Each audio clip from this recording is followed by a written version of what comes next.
ထောင်ဆောင်တွေပုံမှန်လှည့်လည်စစ်ဆေးနေချိန်မှာကျွန်တော်တို့နှစ်ယောက်ဟာမမြင်ရတဲ့မျက်ကွယ်နေရာမှာအမြန်ပုံးခိုလိုက်ပြီးထောင်ဆောင်တွေကအပေါက်ကနေလူဦးရေကိုအတီးပြုတ်ခိုင်းပါတယ်အကျဉ်းသားအချို့ကလက်တွေလှုပ်ရမ်းပြကြပြီးဒါပေမဲ့စောင်ကိုခေါင်းဆွတ်ချုံထားတဲ့အကျဉ်းသားတစ်ယောက်ကခြေထောက်တွေကိုစက်တိုက်ဆန့်ထုတ်လိုက်ကတီရှိမှုကိုတက်တေပြနေပါတယ်ဒါဟာစက်ကူထုံးတဲ့ကြိုးကိုဆက်သွယ်ထားတဲ့လှည့်စားမှုတစ်ခုဖြစ်ပြီးထောင်ဆောင်ဟာဘာမှတန်တရားမဖြစ်ဘဲအပေါက်ကိုပိတ်ပြီးထွက်သွားကြပါတယ်ချက်ချင်းပဲလှုပ်ဝက်သိမ်းဆေးထားတဲ့စားပွဲထောင်အတွင်းကတန်ဖြက်လို့တစ်ချောင်းထုတ်ယူလိုက်ပြီးတူးဖော်ထားတဲ့ကွန်ကရစ်တွင်းငယ်ကိုဆင်းလိုက်ကြပါတယ်သူတို့ထွက်သွားပြီးတာနဲ့ကျိုးတစ်ချောင်းကိုအောက်သို့ချလိုက်ပြီးအပေါက်ကိုပုံမပြက်ပြန်ပိတ်လိုက်ကြတယ်ကျိုးရဲ့တစ်ဖက်ဆုံးကိုတော့အခန်းဖော်တစ်ယောက်ရဲ့ခြေချင်းဝတ်မှာခြိထားပြီးသူတို့ပြန်ရောက်လာချိန်အချက်ပြရန်အတွက်ဖြစ်ပါတယ်အနှဲငယ်လမ်းလျှောက်ပြီးကျွန်တော်တို့ဟာတန်ချောင်းဝမ်းပြတင်းတစ်ခါကိုတွေးလိုက်ရတာကြောင့်အသင့်ပါလာတဲ့လုတ်ကိုထုတ်ကဖျက်ဖို့ဆက်တင်လိုက်ပါတယ်ထောင်ဆောင်များတည်သွားရင်အသက်ဆုံးရှုံးနိုင်တာကြောင့်ကျွန်တော်တို့ဟာ20စက္ကန့်ဖြတ်ပြီးတိုင်း9စက္ကန့်ခန့်ငြိမ်သက်ကနားဆွင့်ရပါတယ်တန်ချောင်းဟာမာလုံးတာကြောင့်တယောက်တစ်လက်ချက်ကြပြီးတနာရီကြာပြီးနောက်တန်ချောင်းကိုအောင်မြင်စွာဖျက်ပစ်နိုင်ခဲ့ပါတယ်ထောင်ဆောင်များမရိပ်မိစေရန်တန်ချောင်းကိုပုံမပြက်ပြန်တက်ထားလိုက်ပြီး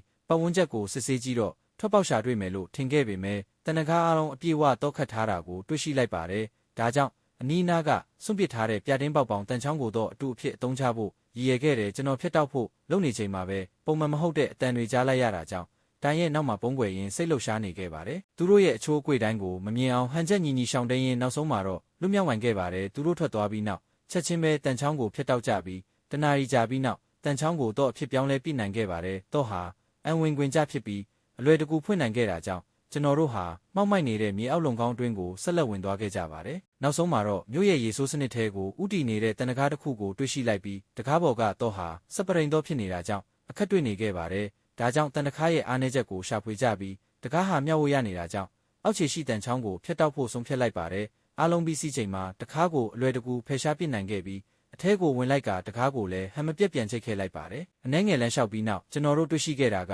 ရေဆိုးမြောင်းရဲ့အဆုံးသက်ကိုခိုင်မာတောင်တင်းတဲ့ကွန်ကရစ်နဲ့ပိတ်ထားတယ်ဆိုတာပဲဖြစ်တယ်ဒါပေမဲ့ဘေးနံရံကတော့အရေသွေးညံ့တဲ့ကွန်ကရစ်နဲ့လှုပ်ထားတာကိုသတိထားမိခဲ့ပြီးမနက်ဖြန်မှာတင့်တော်တဲ့ကိရိယာတွေနဲ့ပြန်လာဖို့ဆုံးဖြတ်လိုက်ကအခန်းသို့ပြန်လာခဲ့လိုက်ပါတယ်ထောင်ဆောင်များစစ်ဆေးရန်မိနစ်အနည်းငယ်လိုမှာပဲအခန်းသို့ရောက်ခဲ့ကြပြီးမြ မြန်ဆန်ဆန်ကိုယ့်အိယာထဲသို့ဟန်မပြတ်ပြန်ဝင်ခဲ့ကြပါတယ်။ထောင်ဆောင်များကပုံမှန်မဟုတ်တဲ့အရာတစ်ခုကိုမှသတိမထားဘဲကျွန်တော်ဟာရုတ်တရက်အလွန်အရေးကြီးတဲ့အရာတစ်ခုကိုသတိရလိုက်ပါတဲ့အချိန်ကိုမသိရတာကြောင့်ကျွန်တော်တို့ဟာစက္ကန့်ပိုင်းနောက်ကျမှပြန်လာခဲ့ရင်ထောင်ဆောင်များသိရှိပြီးဖမ်းမိသွားနိုင်ပါတယ်။ဒါကိုကာကွယ်နိုင်ဖို့အတွက်ကျွန်တော်တို့မှာအချိန်တိုင်းလာတဲ့ကိရိယာတစ်ခုလိုအပ်တယ်။ဒါကြောင့်ချက်ဟာနေမကောင်းဟန်ဆောင်ပြီးစေကန်းကိုတွားခဲ့ကဖန်ပလင်းနဲ့လုံးနဲ့တဲနှစ်ဆုပ်ယူပြီးသူ့အိတ်ထဲခိုးထည့်လိုက်ပါတယ်။ဒါကိုထောင်ဆောင်တဦးကသတိထားမိသွားပြီးချက်ကိုစစ်ဆေးဖို့တားဆီးလိုက်ပါတယ်။